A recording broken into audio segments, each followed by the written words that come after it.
अब चेतना दूसरे द्रव्यों में नहीं मिलेगी। पुद्गल का लक्षण स्पर्श रस गंध वर्ण, अब स्पर्श रस गंध वर्ण बाकी द्रव्यों में नहीं मिलेगा। हाँ, धर्म द्रव्य में स्पर्श रस गंध वर्ण नहीं, चार द्रव्यों में। फिर धर्म द्रव्य का लक्षण गति हेतु तो गमन कराने में सहकारी केवल धर्म, बाकी कोई द्रव्य नहीं। ठहरने में सहकारी अधर्म, कोई दूसरे में क्षमता नहीं, लक्षण ही नहीं। अवगाहना देने का काम आकाश, सबको बदलने का काम परिणमन कराने का नाम काल। ये इनके लक्षण हैं जो दूसरे में नहीं पाया जा सकता, पर्टिकुलर उसका गुण है। हाँ, तो जीव का ज्ञान दर्शन, ज्ञान दर्शन, ज्ञान दर्शन, ये अन्य किसी द्रव्य में नहीं पाया जाता। किसी भी द्रव्य में ये नहीं मिलेगा, केवल जीव में मिलेगा। अब जीव कितने हैं? जीव कितने हैं? कितने हैं जीव? अनंतानंत। अनंतानंत तो सिद्ध परमेष्टि कह दिए। अब और जितने सिद्ध हैं उससे अनंत गुने निगोद राशि भरी पड़ी है। हाँ, और इतने कोई संख्या नहीं, इतनी जीव राशि है। सब में ज्ञान दर्शन गुण है। अब ज्ञान दर्शन गुण जिनका शुद्ध हो गया सो सिद्ध बन गए, और शुद्ध नहीं हुआ तो संसार चार गतियां। लेकिन ज्ञान ज्ञेय का संबंध है। आचार्य ने मूकमाटी में लिखा ना, हम छद्मस्तों का ज्ञान और सर्वज्ञ भगवान का ज्ञान, क्या फर्क है? हमारा ज्ञान पदार्थ की ओर जाता है, जानने की जिज्ञासा होती है। ये कौन है, कहाँ से आया है, ये क्या कर रहा है, ये क्या सोच रहा है, ये कहाँ देख रहा है। अब उसके लिए भी सीमाएं हैं हमारी। देखेंगे तो आगे का देखेगा, पीछे का नहीं देखेगा। देखेगा तो दीवार तक का देखेगा, दीवार के उस तरफ क्या है समझ में नहीं आएगा। तो हमारा क्षयोपम ज्ञान है, गति तो है पर एक दायरे में गति है, उससे आगे का हम जान ही नहीं सकते हैं। हाँ, लेकिन सर्वज्ञ भगवान का, सर्व भगवान का ज्ञान व्यापक है, देश काल की सीमाओं के परे है। कोई बाधा नहीं, कोई बंधन नहीं। दर्पणायते नमः श्री वर्धमानाय निर्धूत कलिलात्मने सालोका नाम त्रिलोका नाम यद विद्या दर्पणायते। ऐसे वर्धमान स्वामी के लिए नमस्कार हो, जिनका ज्ञान हाँ कैसा हो गया है? सर्वव्यापक तो बाद में बना, कलिल आत्मने निर्धूत। आत्मा के अंदर जो कलिल कर्म था, ज्ञानावरणी आदि, उनको निर्धूत धो दिया है, साफ कर दिया है। हाँ, कपड़े को पुराने समय में चिक्कट हो गया है तो कूट कूट करके बराबर कर दिया, देव हाँ ठीक हो गया, नहीं तो और लगाओ। तो निर्धूत, निर्धूत कलिल आत्मने, कलिल आत्मने ज्ञानावरणादि चार घातिया कर्म जिनके नष्ट हो गए, जिनको धो दिया, साफ कर दिया। और ऐसा होने से फिर जिनका ज्ञान दर्पण की तरह उजला उजला हो गया। तुमको पता नहीं, आप फोटोग्राफर से पूछना, उसकी स्पेशल क्वालिटी होती है, उसका आर्ट अलग रहता है। हाँ, आपकी फोटो नहीं निकालेगा, आपका बिंब जो दर्पण में पड़ रहा है उसकी फोटो निकालेगा। हाँ, उसकी क्वालिटी अलग बनेगी। हाँ, तो ऐसा होता है। तो भगवान का ज्ञान कैसा हो गया? दर्पण की तरह स्वच्छ हो गया। तीर्थंकर भगवान विहार करते ना, तो अतिशयों में पृथ्वी के लिए क्या? दर्पण तल सदृश पृथ्वी हो गई है, कांच के समान चमकने वाली साफ सुथरी पृथ्वी हो गई। तो भगवान का ज्ञान ऐसा हो गया। हमारा तुम्हारा ज्ञान अभी वैसा नहीं हुआ। हमारे तुम्हारे ज्ञान में कर्म का आवरण है, इसलिए जिज्ञासाएं होती हैं, समझने की कोशिश करते हैं, पूरा समझ भी नहीं पाते हैं। राग द्वेष से प्रभावित होता है हमारा ज्ञान। भगवान का ज्ञान अब राग द्वेष से प्रभावित नहीं है। हाँ, हमारा ज्ञान राग द्वेष से प्रभावित है। किसी को देखते तो अच्छा लगने लगता, तो आओ आओ आओ, किसी को देखते अरे तुम कहाँ से आ गए, चलो चलो चलो। ये अभी हमारा राग द्वेष से प्रभाव, क्योंकि छद्मस्त है ना, साधना के क्रम में वीतरागता बढ़ाना पड़ती है। और जिसके पास संयम नहीं है वो राग द्वेष के संस्कार में तो पड़ा ही रहता है। तो परम आर्त पीड़ा और दुख, हमारा ज्ञान पदार्थ की ओर जाता है तो परम आर्त, आर्त यानी पीड़ा दुख होता है। और भगवान के ज्ञान में पदार्थ झलकता है, भगवान का ज्ञान उस तरफ नहीं जाता, ज्ञान में पदार्थ झलकता है तो उनके ज्ञान को परमार्थ, पीड़ा की जगह क्रीड़ा और दुख की जगह सुख कहा है। ये दोनों के ज्ञान में अंतर। मुक माटी में ऐसा चर्ची ने लिखा। अब भावार्थ पढ़िएगा। जीव द्रव्य ज्ञान के बराबर है। क्या? जीव द्रव्य ज्ञान के बराबर। ज्ञान के बराबर का मतलब है द्रव्य और गुणों का संबंध है, कुछ अलग अलग नहीं है कि एक बॉक्स बना है, बॉक्स के एक कोने में ज्ञान गुण, दूसरे कोने में दर्शन गुण, तीसरे कोने में सुख गुण, चौथे गुण में अनंत वीर्य गुण। ऐसा नहीं है। जहाँ ज्ञान गुण है वहाँ दूसरे गुण भी हैं।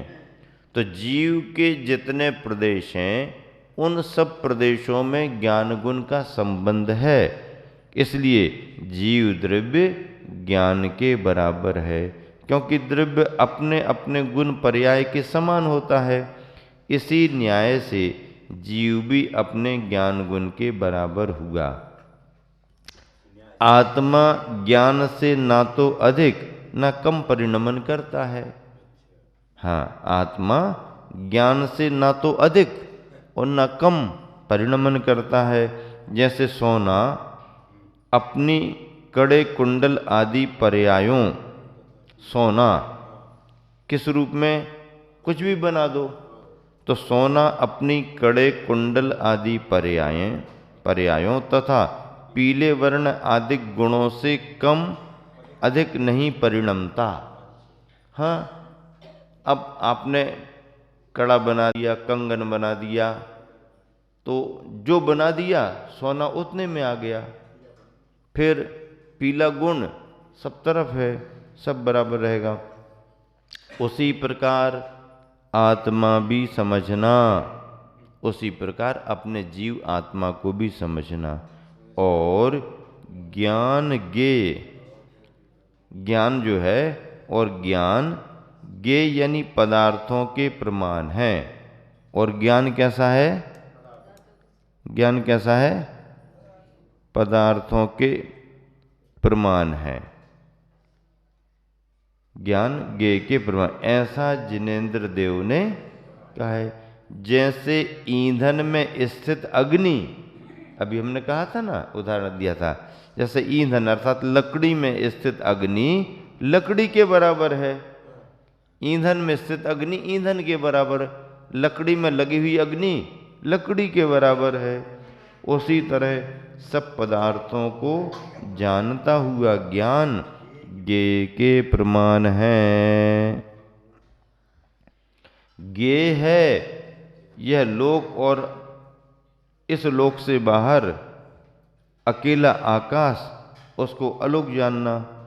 ज्ञेय है यह लोक और इस लोक से बाहर अकेला मात्र आकाश, उसको अलौक जानना। इन्हीं दोनों को ज्ञेय कहते हैं। इसलिए केवल ज्ञान तो सब पदार्थों में प्रवेश करने वाला सर्वव्यापक है, अर्थात सबको जानता है। इससे ज्ञान ज्ञेय के बराबर है, ये सिद्ध हो गया। क्या सिद्ध हो गया? कि ज्ञान ज्ञेय के बराबर है। ज्ञान को ज्ञेय के बराबर सिद्ध किया है। उदाहरण लकड़ी और अग्नि का दिया है। जहाँ जहाँ तक लकड़ी गई वहाँ वहाँ तक अग्नि, लकड़ी समाप्त, अग्नि भी आगे नहीं बढ़ेगी, क्योंकि ज्ञान की गति ज्ञेय तक रहती है।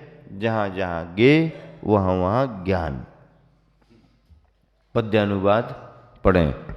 आत्मा नितांत निज ज्ञान प्रमाण होता, तो ज्ञान भी सतत ज्ञेय प्रमाण होता है। ज्ञेय जो सकल लोक आलोक भाता, सो ज्ञान सर्वगत है फलता कहाता।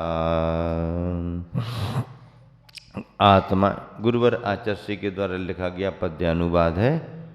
आत्मा नितांत निज ज्ञान प्रमाण होता। देखो, गाथाओं का पूरा अर्थ आत्मसात करके फिर पद्यानुवाद किया जाता है। हाँ, पद्यानुवाद ऐसे नहीं होता है किसी गाथा का। पहले गाथा को बहुत बार बार दोहराना पड़ता है, फिर जिस छंद में पद्यानुवाद करना है उस छंद की मात्राओं का, उसकी नियमावली का ध्यान रख करके उस पूरे के पूरे भाव को इसमें उतारा जाता है। आचार्य श्री को हम लोग देखते थे संग में जब थे, तो शाम होते होते, अब किसी ग्रंथ का पद्यानुवाद चल रहा है तो शाम होते होते दो चार गाथाएं, हाँ लाओ ग्रंथ दो चार गाथाएं पढ़ ली, उनको दोहरा ली। अब वो अच्छा ख्याल में इसलिए आचार्य को जल्दी आती स्मृति में, क्योंकि बहुत अध्ययन किया है, बार बार संग को पढ़ाया है, वही ग्रंथ बार बार स्वाध्याय में आते हैं, तो गाथाओं के भाव मालूम है, शब्दावली भी भावों से पकड़ में आ जाती है। हाँ, भाव यदि अपन को पकड़ में आ गया तो उसकी शब्दावली भी आ जाती है। दोहा वगैरह किसी को मात्रा गिनना नहीं भी आए, समझ लो मात्रा नहीं गिन पाता मत गिनो, पर उसकी लय यदि तुमको आती है तो लय के अनुसार आप बना लो, आपका लगभग 99% सही बनेगा। हाँ, भले मात्रा मत गिन पाओ, और यदि लय नहीं बन रही तुम्हारी तो वो छंद भंग है। लय आना चाहिए। तो लय आने में क्या होता, वो शब्द वैसे मात्रा के अनुसार बैठ जाते हैं। संग में ऐसे ही चर्चा चल रही थी शाम को नैनागिर जी में 1987 का सन शुरू हो गया था। आरिकाओं की दीक्षा होना थी और शुल्लक दीक्षा होना थी। पंच कल्याण का समय वातावरण था। शाम को हम लोग बैठते थे आचार्य के पास, तो आचार्य सब बता रहे ये छंद ऐसा, ये छंद ऐसा, ये छंद ऐसा, इसको ऐसा करना पड़ता, इसको ऐसा करना पड़ता। तो दोहे की चर्चा आई, तो आचार्य के दोहा तो बहुत सरल है, और आचार्य को दोहे बनाना तो प्रवचन ही में कहो दोहा बना दें। हाँ, कोई वो तो वो लय में बैठ के जो शब्द जमाए। अब हाइकू आचार्य बात करते करते उनकी मात्राएं, हाइकू अक्षर अक्षर कितने हैं सब आ जाता, हजारों बना दिए बातचीत करते करते। हाँ, क्योंकि वो अक्षर ख्याल में आ गए ना। हाँ, इतने अक्षर ऐसा बना लेते हैं। छंद, बसंत दल का छंद वगैरह आचार्य बहुत बनाते। तो दोहे की चर्चा में ऐसा करना, ये करना। अब सब महाराज जी बैठे थे, तो आचार्य का दोहा और सोरठा में कोई अंतर नहीं है। हाँ, बोले दोहा बना दो और दोहा को उल्टा कर दो तो सोरठा बन जाता है। ऐसा कहने लगा आचार्य। दोहा को उल्टा कर दो, पलट करके, जैसे पूजा में आता ना, कहीं दोहा फिर कहीं सोरठा आता है। सोरठा वो दोहे की उल्टे उसमें रहता है। तो अब आचार्य ने सुना दिया, सब महाराज हंसने लगे। तो हमने कहा आचार्य इसको ऐसा कह सकते क्या? बोले कैसा? वो तुरंत हमारे ख्याल में आया। फिर हमने कहा आचार्य जो आप कह रहे हो उसको ऐसा कहें, दोहा को उल्टा करो बने सोरठा जान। दोहा को उल्टा करो बने सोरठा जान। ऐसा गुरुवर ने कहा समझ आए तो मान। समझ आए तो मान। ऐसा गुरुवर ने कहा बने सोरठा जान। दोहा को उल्टा करो। ये सोरठा हो गया। पहले जो बोला वो दोहा था, अब उसको पलट करके ये सोरठा हो गया। तो आचार्य काव्य कुशल जीवन निकल गया, चिंतन करते करते, अनुवाद करते करते। तो उनका अनुवाद तो कई बार तो आहार करते करते बन जाता गाथाओं का। हाँ, और जाके नोट हो जाता।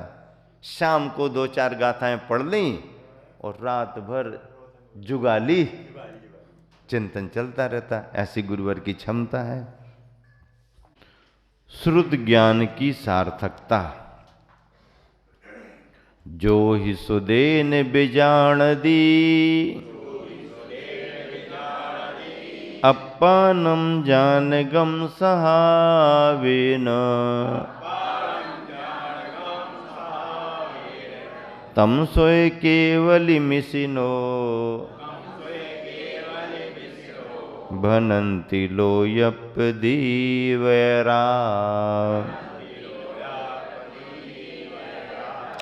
जो ही सुदेन बिजाण दी अपानम जानगम सहाबेन। तम सोय केवली मिसिनो भनंति लोयप दीवैरा। प्रवचन सार ग्रंथ के पहले अधिकार की 33वीं गाथा है ये। वहाँ से इस गाथा का संग्रह किया गया है। क्या कहा जा रहा है? जो ही अर्थात जो वास्तव में सुदेन श्रुत ज्ञान के द्वारा सहावेन जानगम स्वभाव से ज्ञायक अपानम आत्मा को बिजाणदी जानता है। तम उसे लोयप दीवयरा लोक के प्रकाशक